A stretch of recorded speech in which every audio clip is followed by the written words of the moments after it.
और एक और सवाल बस अब्दुल्ला साहब के, ये ज़ाहिर इस्लामाबाद हाई कोर्ट चले गए थे बैंक्स इस फैसले के ख़िलाफ़ ये एडीआर टैक्स को अपने ऊपर से हटवाने के लिए, जबकि महीनों पहले ये सारे मामला बजट में तय हो चुके थे, उस डॉक्यूमेंट का ये पार्ट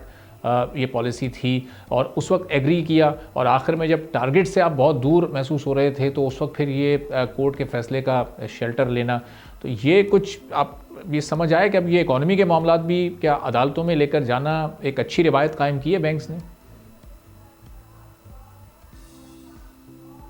देखिए, इसमें ये कहना ज़रूरी होगा कि हर तरफ से इसके अंदर रिवायत की बात उस तरह से नहीं आती, क्योंकि हर बिजनेस को, और बैंक्स भी एक बिजनेस ही होता है, को हक होता है कि अगर उन्हें फीलो हुकूमत उनके साथ किसी किस्म की इनजस्टिस कर रही है वो कोर्ट्स को अप्रोच करें। मगर यहाँ पे एक रियलिटी ये है कि बैंक्स बहुत हेजिटेंट थे इसमें। अब जब बजट के अंदर एडीआर इंपोज किया गया था, आई थिंक एक बहुत इंटरेस्टिंग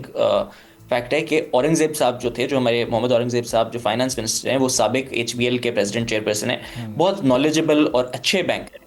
और उन्होंने चंद साल पहले जब एडीआर हो रहा था, जब वो एक बैंक के हेड थे, उस जमाने के अंदर वो ऑफ कोर्स एडवोकेट कर रहे थे कि एडीआर जो है ना लगाया जाए। मगर एट द सेम टाइम अब आपके पास एक सिचुएशन है जहां पे उनको भी यह समझ है कि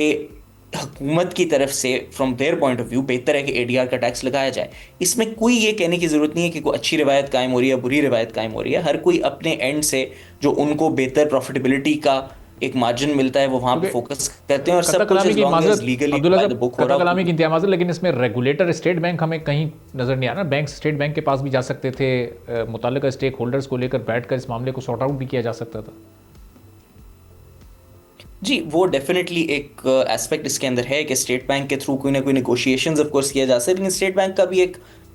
एज अ रेगुलेटर कुछ चीज़ों में डिफाइंड रोल होता है। उस कोर्स हुकूमत एसपीबी को इस्तेमाल भी करती है इन कामों के लिए, एंड इट्स नेवर नाइस जब मामला कोर्ट तक चला जाता है। मगर उसके अंदर ये है कि एज लॉन्ग एज जब एक चीज़ सेटल हो रही हो जिस तरह अब हमें नज़र आ रहा है, और उसके अंदर सारे प्लेयर्स रिस्पॉन्सिबली एक्ट करें, जो मैं कहूँगा कि एट दिस पॉइंट बैंक्स और हुकूमत आपस में जो रिश्ता कायम करी है वो रिस्पॉन्सिबली कर रही है, तो आई थिंक उसके अंदर बेहतरी की है। ऑफ कोर्स आइडियल सिनारियो नहीं था जिस तरह से हुआ, ठीक। मगर अब with the economy improving and interest rate कम होने के साथ साथ उम्मीद है कि ये मामला यहीं पे सेटल हो जाएगा, जो एडीआर की कहानी हम पिछले कुछ सालों से ठीक। सुन रहे हैं।